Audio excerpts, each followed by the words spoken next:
And of course, like we said, it's a good morning here. Robert has already fixed himself a cup of coffee. I'm hosting Robert. Robert Kabushenga is the CEO of Vision Group, a farmer at Rujeyo Farm, I believe. Yes. And recently, as recent as the weekend, wrote a scathing editorial. Is it scathing, eye-opening? Actually, so you read the online version. The hard copy version is in today's paper. It's not scathing. It's, you journalists like hyperbole and drama. No, I am just suggesting a very simple option, which I think is workable from a practical standpoint. And I want to say, I am not being a theorist here. I grow coffee. I started growing coffee 2 years ago. Right now, I reckon I have about 40 acres under cultivation of Robusta coffee. In about 3 years, maybe from now, I should commercialize about 4,500 stems.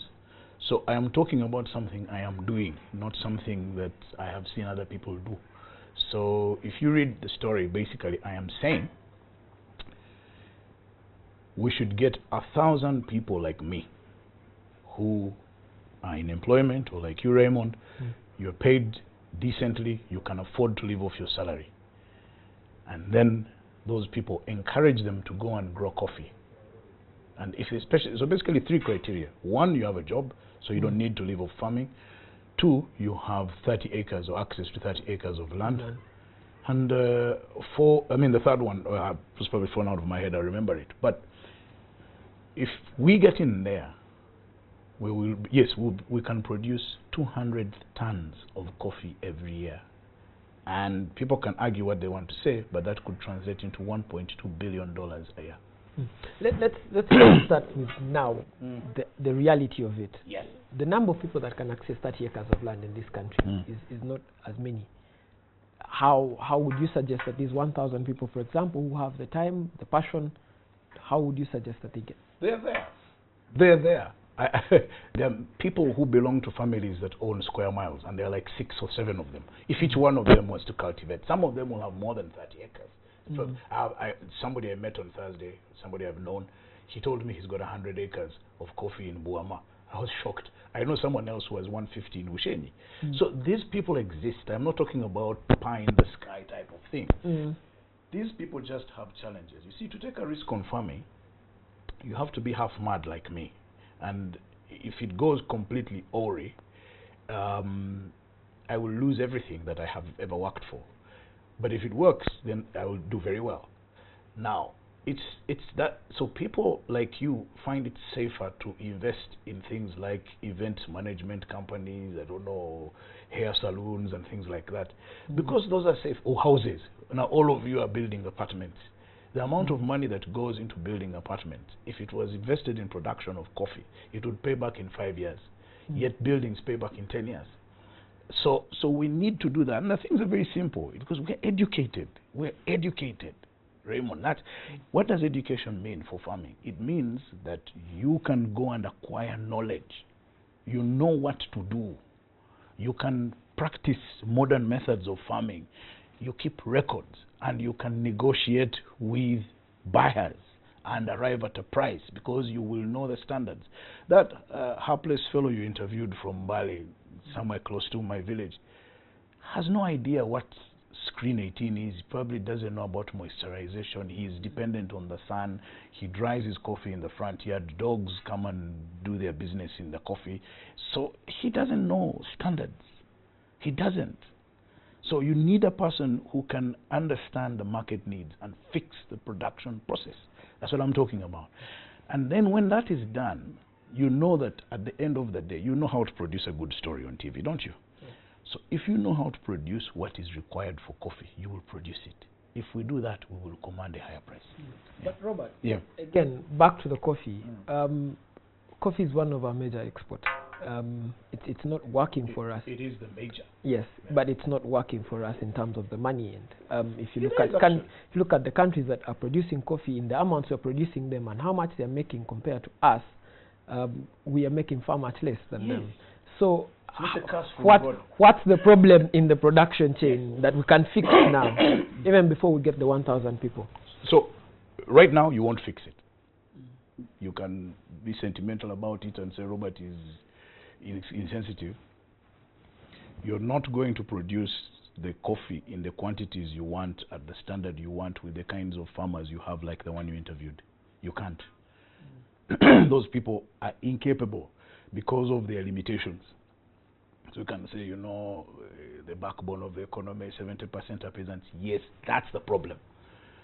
You cannot rely on peasants to produce for you good coffee. In Brazil, in Colombia, in Guatemala, in Panama, they have institutes, colleges for training in coffee. Here, every other street corner has a school about oil. We haven't even started producing it. There isn't a single school where anybody can go and sit down and be taught about coffee.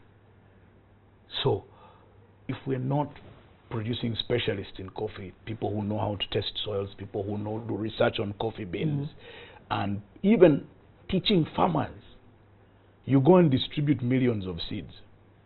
The logistical part of distributing seeds is not how you get 20 million bags. You get 20 million bags by telling people how they prepare the field, how they manage the crop, how they grow it, how they harvest the coffee, how they handle it. That's a whole process. Unfortunately, we don't have the resources. We're not investing in that process. Robert, again, you run a farm, so you must know about the tokenism in agriculture, which is we hand people seeds and expect produce at the end of it, or anything like. What's failing in that tokenism that's failing to get farmers like them educated about how they should grow a cash crop like coffee? First of all, I think we should stop politicking around that whole process, because it then degenerates into just a PR and accountability exercise, which for me is not very helpful. We should have a very clear objective. What's the objective? We should be able to say, let's for once command $6 per kilogram for the farmer. That's about 18,000 shillings. It's doable. But so 3 times what they're earning right now. You can do it. That's what I'm saying. So how do you do it? It's by making sure that the production process of the coffee is invested in and it can produce what the market needs. If you're exporting rubbish, you're exporting stones, you're putting in black beans, you will get $1. So let's first fix the production process. And what I'm suggesting is one way of fixing the production process. Just get 1,000 Raymond Mujunis, 1,000 Kabushengas, and say, we will put money in the bank because we know you fear to lose your small house in Ntinda. So fine. But you will do the following things. One, you will plant coffee the way we tell you how to plant it. You will use material we give you, planting material which is good and clean. You will use fertilizer at least twice a year, and you will irrigate your garden. How much do you need to do that? You need 200 million shillings. Do you have it? No. Can we put a guarantee for you in the bank? Yes. As long as you do this, you'll enjoy the guarantee. Yes.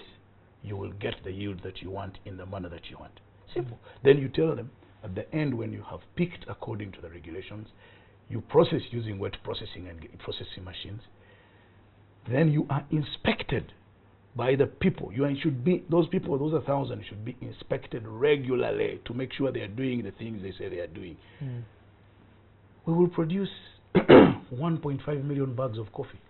1.5 million bags will give you $1.2 billion a year for the next 40. Robert, now, besides talking, where does this idea start? Where do we start? Well, you can do it in a simple way. You can put out a call. So first of all, if you just need to calculate what does it take to do that for an acre of coffee.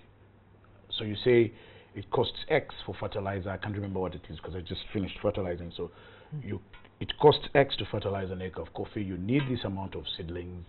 You need this amount of water. So you need this type of irrigation system, and you need maybe X in terms of labor. So you go and say, okay, we're putting aside 50 billion shillings in the bank.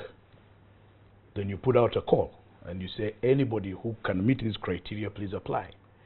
So you process the applications. You go and check that Raymond Mujuni actually has the land in his village. He owns it, he can run it, he's willing to do it. Then you say, okay, you're listed. Now, you also require the farmers to do the first steps. at their cost, because you must have a stake. So go clear the field, do the pits, plant the coffee, let it be in the ground. When you are that invested, then we'll say, okay, go get to company X and get fertilizer. You put in the fertilizer. You should actually put in the fertilizer at the beginning. And then go and try and get costings for irrigation. Get it?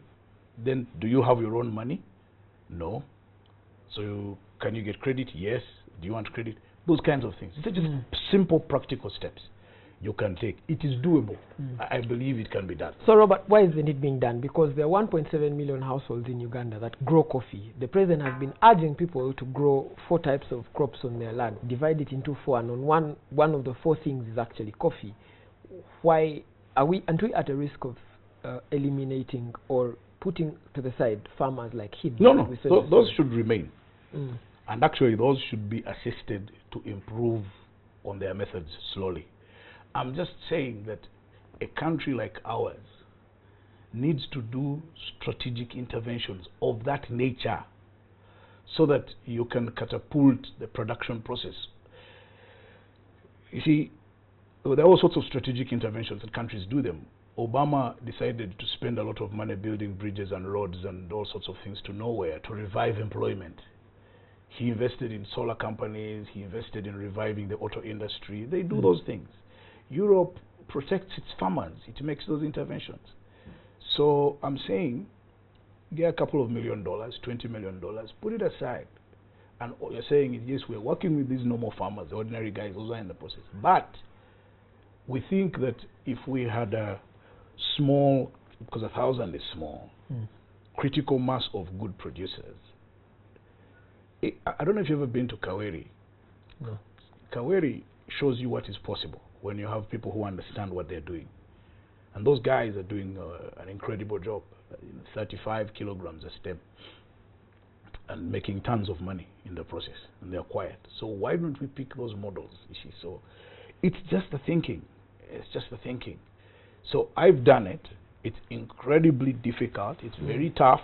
I have taken a risk. As I said, if it blows up, I probably will not go home. My kids and my wife will not want to see me.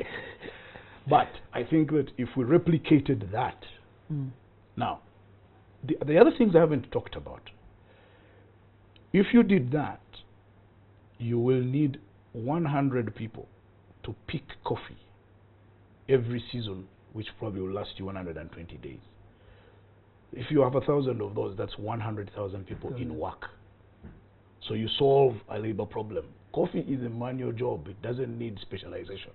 So the guy doesn't have to be a student.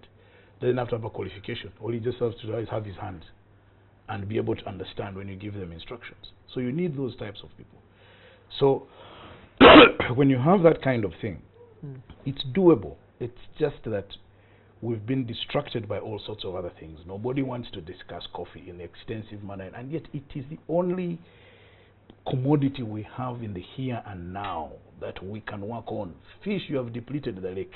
You can't export that. You killed cotton. So you have coffee left. Oil is not coming till after the 20 years. So you really need to focus on something now that you can commercialize very quickly. 3-4 years is not a long time. 3-4 years, it will keep us busy by the next election. But we're already now discussing the next election. But why can't we discuss coffee in 3-4 years? But, okay, now I need us to talk about trade markets and protection, because now, after the coffee has been produced, it has to be sold. Yes. The global market for coffee is 2.5 billion cups every day. Yes. But of those, about 60% are already protected. Why are you going protected into market? First leave cups. First produce the coffee.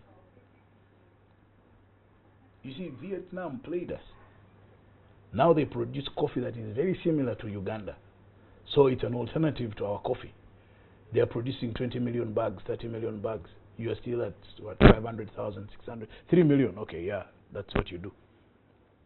So first, there is a market for our coffee. Let nobody give you stories. They say, oh, we must domestic consumption. That's rubbish. If you had good coffee, good screen size, good, absolutely good moisturization, there are people willing to buy the coffee. When we are now selling at that level, Then we can sit back and discuss, okay, now you also give us a share of what goes into the cup. But even before you get to the cup, you're already failing. Your trees are drying up, you have not pruned your trees, and you expect magic. You can't. These middlemen, they are busy making you strip your plants. Those you can quarrel about them until cows go home, nobody's going to fix that. But I believe that if we brought in new players, planting new fields, properly organized, they can determine the flavor and the yield from the outset. And these people, by the way, educated people, don't have to depend on these Ugandan middlemen. You can identify your own buyers directly because you understand how to do shipping, you understand LCs, you understand international transactions. You can go and find your own market outside of the country. I've read a book, A Good African Story, and I hope you have, and interacted with Andrew Gassi. You've seen the struggle to get a market outside this country. How? Andrew is my good friend. And actually, Andrew is one of the reasons I wound up going into coffee farming. And Andrew tried a brave thing. But I think that Andrew was early for his time. He was too far into the future. And so he struggled with getting onto the shelves. And you will. Now, you fix that problem of Andrew's by improving your domestic consumption. But before you get to Andrew's level, there is money we are leaving on the table, which is, now I'm producing. The Brazilians are not producing enough coffee for the rest of the world. They are consuming a lot of it themselves. Colombians have these cyclical weather problems. The Vietnamese now want to get out of farming. They want to take over the industrial job of China. So we have a powerful opportunity. We can do it. So there's complaints that, oh, there's no money, the economy is tough, some people are screaming all the time, the economy is bad. It's because you really are not producing anything that underpins your economy. You don't have any real money. You're just getting some few tourists. You have some good donors, and then these villagers like the one you had on the screen are producing. Well, that's why you're getting your money. That can't work. Me and you need to stop sitting here just talking English. Take our skills, our knowledge. This country has invested a lot of money in educating us. At the time I went to school, about 1,000 other kids couldn't go to school. So we have an obligation to bring what we have learned into fields and areas where we can make an impact. And I think that if we went back to fix our production process in farming, we would have things we take to the market that we can sell. Then the economy will stabilize. Then after that, we can talk about consumption habits and patterns. But I want us to also talk about mindset shift. The thing I've found with agriculture, and I've been reading a book, Why Nations Fail, and they talk about mindset shift. It's easy for you to talk from the other side because your mindset has already shifted. You're an agriculturalist, you're in your farm. I'm gone, I'm a cultivate. But there are Raymonds like me who sit in studio, we earn our money and say, I can't put my money in agriculture because one, I don't think I am well faced there. Two, I might make a loss, a huge loss. I'm still too young in my career. How do you shift those mindsets? How do you get the 1,000 to shift their mindset? There are people like me who occupy very privileged positions in society. Society has given us the pleasure and privilege of being prominent and so on. So the question arises, how do you use your position of privilege? And for people like me, it is the power of example. So that's why I am very active on social media about my farming activities. That's why I take people to my farm and I don't charge them. I just say, you come and see. The trouble of coming is bad enough. Because then when I do that, it will show them the possibilities. Just allow me to go back a bit. When in the media years ago, we spent a lot of time and airtime and space lionizing politicians, is it shocking to you that today every single person wants to be a politician? That generation of people grew up thinking the highest achievement is to be a politician. 2,500 people registered for the nomination for the primaries of NRM alone. Altogether, there was nearly 30,000 people vying for public office in Uganda. That's ridiculous. Our kids now, every kid I ask today who is the generation of my children, and you ask them what do you want to be, everyone wants to be either a footballer or a musician. So it's about time we in the media started to portray some of the positives of farming. And hopefully that will persuade some people, slowly, it will take time, that there is a life in farming, that it is possible to go and pursue a career. So that's why I do what I do on social media at a private level, but we also, in our newspaper and on our media platforms, we've taken up making agriculture and farming a big deal, so that people can see that it is a viable economic activity if it is handled well. Yeah. Robert, why is agriculture failing? It's simple. Why? Okay, I'm not an expert. And please, yes, you're not an expert, but you run a farm. Yes. That makes you an expert enough. Agriculture, like any other business in Uganda, is very tough. So the quality, so I run a newspaper business, okay, and I have staff members with master's degrees. I have one, but my executive committee, they've got 3 to 4 degrees between themselves. Specialized marketing people, printers. Agriculture is the only sector that is employing people who are unqualified. So why do you expect magic from, the man who heads the production process in his home can't read, leave alone writing, can't read? So with such a process where there's no investment in the quality of the people who participate in it, you can't expect that sector to work like manufacturing. And yet you need those types of skills in the agriculture. I mean, the guys who produce coffee in Brazil, in Vietnam, in Colombia, these are third generation, highly educated people. The family member who takes over the estate has specialized training in coffee. So you need to get good quality people to participate in agriculture, and not as a hobby. That's the problem with you urban types. Hobby, go take a few photos for Facebook so that you can be considered as a down-to-earth person. You have 1 or 2 cows, you take a selfie with your cow, and then you run around. No. I'm talking about serious, looking at farming as a business, keeping records, knowing your objectives, how much you spend, how much you should make, and running it properly and with discipline. The problem with us is you want to start a farm today, and tomorrow you want to buy a Range Rover out of the proceeds. It's not going to work like that. Robert, 1,000 people producing 1.2 million bags of coffee. No, 1.2 billion bags. Dollars. Dollars. I want you to the start profit. Now I want you to start there. No, it's not the profit. It's the revenue you can generate. Yes. Assuming we would do that. Yes. And assuming that it is even possible to do it, what would be the benefit of it? Because the people that make decisions need to see the benefit of making the investment. You imagine if this economy brought in $1.2 billion every year. Inflows, 1.2 billion every year. We wouldn't be quarreling about advertising. We wouldn't be arguing about handshakes. We would be discussing big things. But now you have nothing. When the guys who are abroad working and sending us some, what are they called, remittances, when those dried up, we started sweating. So if those guys are sending 500 million, 800 million, if we exported coffee, that if 1,000 Ugandans resident here were selling coffee worth $1.2 billion, this economy would be different.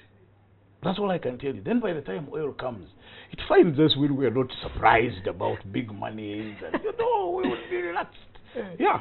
All right. Thank you so much, Robert, for giving us your morning. I've been Raymond Bujini hosting Robert Kabushenga, the CEO of Vision Group, talking about coffee, of course, and suggesting the radical idea that 1,000 people bring $1.2 billion into the economy. And of course, this idea continues. You can pick up a copy of the New Vision and read up on his idea. And you can find it online and also read up on it. It's shared, I think, on his Twitter platforms, on my Twitter platforms, on NTV Uganda's Twitter platforms. We'll have it there. From me and the rest of you, a good morning, and perhaps take a cup of coffee at it.